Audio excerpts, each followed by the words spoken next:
Flash जो कि undoubtedly DCU का सबसे फास्टेस्ट सुपर हीरो है और ब्लैक एडम जो कि डीसीयू के सबसे स्ट्रॉन्गेस्ट कैरेक्टर्स में से एक है। तो क्या होगा अगर इन दोनों कैरेक्टर्स का सामना एक दूसरे से हो जाए, और क्या फ्लैश ब्लैक एडम को हरा सकता है या फिर ब्लैक एडम फ्लैश को पूरी तरह से डिस्ट्रॉय कर देगा। So hey friends, welcome back to my channel comic source. और आज का ये बैटल होने जा रहा है डीसीयू के फ्लैश और ब्लैक एडम के बीच, और इसमें हम ये देखेंगे कि इन दोनों में से एक्चुअली ज्यादा पावरफुल कौन है। Now without wasting any time, let's begin. So पहले हम बात करते हैं डीसीयू के ब्लैक एडम की। तो ब्लैक एडम, जिसे कुछ लोग डेथ एडम के नाम से भी जानते हैं, तो वो असल में फॉर्मर चैंपियन रह चुका है शज़ाम विज़ार्ड और काउंसिल ऑफ विज़ार्ड्स का। तो जब ब्लैक एडम को इजिप्शियन गॉड्स के पावर्स मिले तो उसने उन गिफ्ट से खंदक के लोगों को वहां के फॉर्मर किंग से आजाद कर दिया और वो खुद खंदक का रूलर बनने वाला था। लेकिन ब्लैक एडम एक्चुअली बहुत ज्यादा ब्रूटल और रुथलेस था और उसने अनइंटेंशनली 7 डेडली सिंस को रिलीज कर दिया,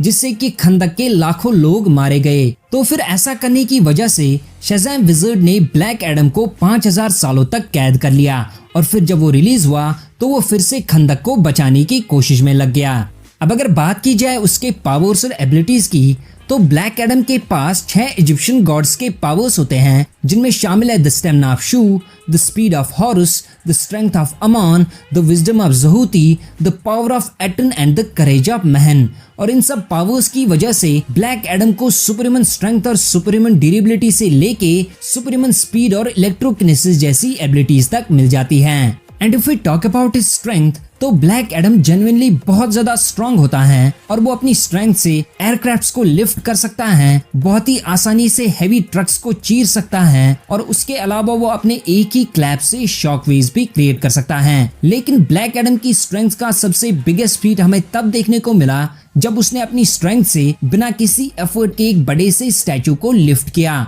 और वो स्टैचू क्लियरली बहुत ज्यादा हैवी भी था। इतना ही नहीं, बल्कि सुपरह्यूमन स्ट्रेंथ के अलावा ब्लैक एडम के पास होती है सुपरह्यूमन ड्यूरेबिलिटी, जिससे कि वो पॉइंट ब्लैंक रेंज पे बिना हिले मिसाइल्स को विथस्टैंड कर सकता है, और उसके अलावा वो कम्प्लीटली बुलेट प्रूफ भी होता है, और वो भी इस हद तक कि बुलेट्स उसकी बॉडी से पूरी तरह बाउंस हो जाते हैं। यही नहीं, बल्कि ब्लैक एडम की ड्यूरेबिलिटी इस लेवल पे होती है कि वो हॉकमैन और उसके एंथ मेटल वाले वेपन्स के अटैक्स को तो इजीली झेल पाया, and that too without any scratch. लेकिन इतना ज्यादा ड्यूरेबल होने के बावजूद ब्लैक एडम को सिर्फ एक ही चीज से हर्ट किया जा सकता है, और वो है इटर्नियम। पर वो इटर्नियम से की गई इंजरी से एक्चुअली हील भी हो पाता है। Now if we consider his speed, तो ब्लैक एडम कॉन्स्टेंटली अपनी स्पीड का यूज करता है, और वो इतना ज्यादा फास्ट होता है कि वो अपनी स्पीड से बहुत ही तेज फ्लाई कर सकता है, बुलेट्स को कैच कर सकता है, रॉकेट्स को रीडायरेक्ट कर सकता है, और उसके अलावा ब्लैक एडम दुनिया को परसीव कर सकता है स्लो मोशन में, जिससे कि वो बहुत ही इजीली डिफीट कर सकता है अपने एनिमीज को। इतना ही नहीं, बल्कि इस सब के अलावा ब्लैक एडम अपनी स्पीड से वंडर वुमन के बुलेट फीट तक को भी आउटडू कर पाया, और वो एक ऐसी बुलेट को इंटरसेप्ट कर पाया जिसे कि काफी ज्यादा क्लोजर रेंज से फायर किया गया था। लेकिन वही अगर बात की जाए ब्लैक एडम के लाइटनिंग पावर्स की, तो ब्लैक एडम बेसिकली अपनी बॉडी से इलेक्ट्रिसिटी भी एमिट कर सकता है, जो कि वो मेनली मैनिफेस्ट करता है अपने हाथों से। यही नहीं, बल्कि ब्लैक एडम की लाइटनिंग इतनी ज्यादा पावरफुल होती है कि वो उससे किसी भी इंसान को बस कुछ ही सेकंड्स में पूरी तरह डिसइंटीग्रेट कर सकता है, और उसके अलावा वो अपनी लाइटिंग से बहुत ही इजीली डिस्ट्रॉय कर सकता है व्हीकल्स तक को। लेकिन ये तो कुछ भी नहीं है, बल्कि जब ब्लैक एडम बहुत ज्यादा गुस्सा हो जाता है और वो अपना कंट्रोल खो देता है, तो वो उस टाइम अपने हाथों से लेके अपनी पूरी बॉडी से भी लाइटनिंग डिस्चार्ज करने लगता है, और ऐसे वो अपनी लाइटनिंग से बहुत ही मैसिव एक्सप्लोजन्स भी क्रिएट कर सकता है, जिससे कि उसने किंग ऑक्टॉन और उसके कैसल को पूरी तरह डिस्ट्रॉय कर दिया था। अब हम बात करते हैं डीसीयू के फ्लैश की। तो फ्लैश एके बैरी एलन सेंट्रल सिटी का एक कॉलेज स्टूडेंट था, और फिर एक लाइटनिंग बोल्ट से स्ट्रक होने की वजह से उसे सुपर स्पीड से मूव करने की एबिलिटी मिली, और ऐसे वो बना द फ्लैश। सो फ्लैश की प्राइमरी पावर ऑब्वियसली उसकी सुपरह्यूमन स्पीड होती है, जो कि उसे बनाती है द फास्टेस्ट मैन अलाइव। बल्कि फ्लैश इतना ज्यादा फास्ट होता है कि उसे एक तो ह्यूमन आईज देख नहीं सकती, वो सिटी से लेके कंट्रीज के अक्रॉस इंस्टेंटली मूव कर सकता है, और वो अपनी स्पीड से टाइम को इस हद तक स्लो कर सकता है कि दुनिया उसके अराउंड कंप्लीटली फ्रीज हो जाती है, और लोग उसके सामने स्टैचूज की तरह बन जाते हैं। उसके अलावा फ्लैश रुक के पूरी तरह दुनिया को स्लो मोशन में भी परसीव कर सकता है और उसके बाद वो अकॉर्डिंगली रिएक्ट भी कर सकता है। फिर ऐसे वो बचा सकता है लोगों को, जैसे कि उसने एक तो आयरिस को कार क्रैश से बचाया था, कुछ बेबीज को बिल्डिंग से गिरने से बचाया था और उसके अलावा उसने लाइटनिंग फास्ट स्पीड के साथ कुछ लोगों को स्टेपनवुल्फ के अटैक से भी सेव किया था। सो वैसे तो फ्लैश हमेशा अपनी टॉप स्पीड पे नहीं होता और उसकी स्पीड काफी ज्यादा वेरी होती है, लेकिन जब वो अपने बेस्ट लेवल पे ऑपरेट कर रहा होता है तो बैरी उस टाइम लाइट की स्पीड से मूव कर सकता है। इवन अब तो वो एक्चुअली लाइट से भी काफी ज्यादा फास्ट है और लाइट की स्पीड होती है 3 लाख किलोमीटर्स पर सेकेंड या मार्क 8,74,030। आपको मैं बता दूं कि टाइम लाइट की स्पीड के अराउंड बहुत ही डिफरेंटली बिहेव करता है, तो जब फ्लैश लाइट की स्पीड के बियॉन्ड मूव करता है तो ऐसे वो एक्चुअली टाइम में पीछे भी जा सकता है और वो बार बार टाइम ट्रैवल कर सकता है, जैसे कि बैरी का alternate version millions of times time में पीछे चला गया था। नाउ अब हम आते हैं इन दोनों कैरेक्टर्स के कंपैरिजन पे। सो पहले अगर बात की जाए स्ट्रेंथ और ड्यूरेबिलिटी की, तो हम सबको पता है कि ब्लैक एडम एक्चुअली बहुत ज्यादा स्ट्रॉन्ग और ड्यूरेबल है फ्लैश से, लेकिन वही अगर स्पीड की बात की जाए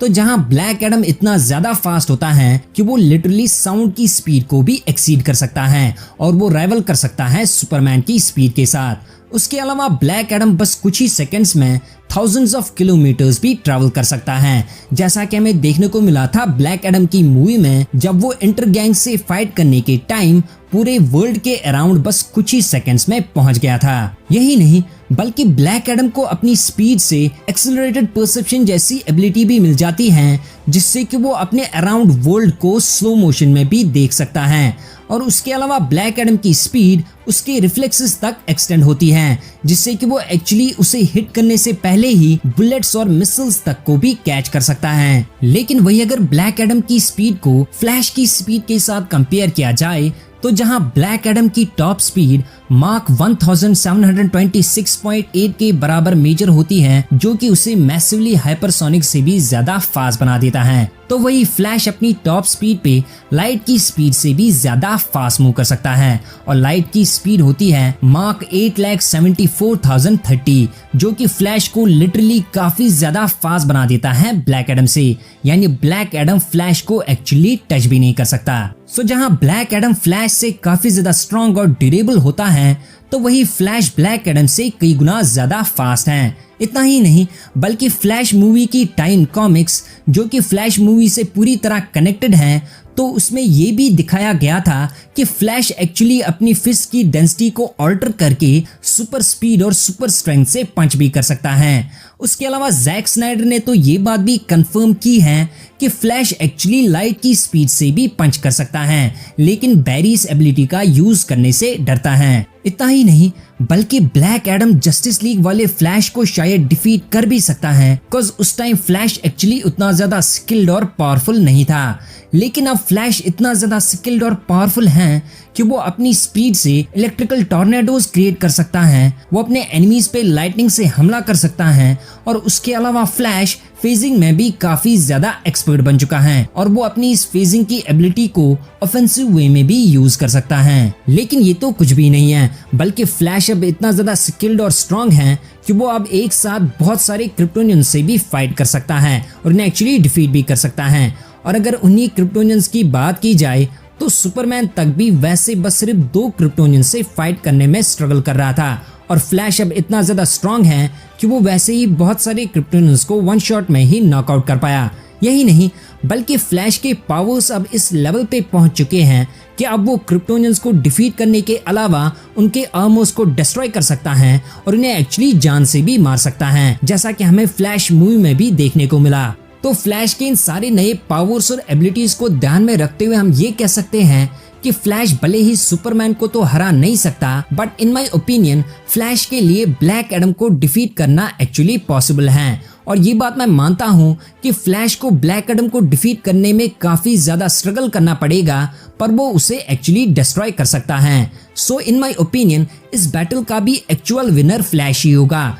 क्योंकि अब वो लिटरली काफी ज्यादा पावरफुल बन चुका है। But that's just my personal opinion. आपको क्या लगता है कि इस बैटल का विनर कौन होगा? आप अपना ओपिनियन कमेंट सेक्शन में भी मेंशन कर सकते हो। लेकिन आज के लिए बस इतना ही, और अगर आपको मेरा ये वीडियो अच्छा लगा तो इस वीडियो को लाइक करो, शेयर करो, और अगर आप ऐसे और वीडियोस देखना चाहो तो मेरी चैनल को सब्सक्राइब कर लो और बेल आइकन भी दबा दो, ताकि आपको मेरे आने वाले वीडियोस की नोटिफिकेशंस मिलती रहे। तब तक के लिए take care. Can I be your superhero?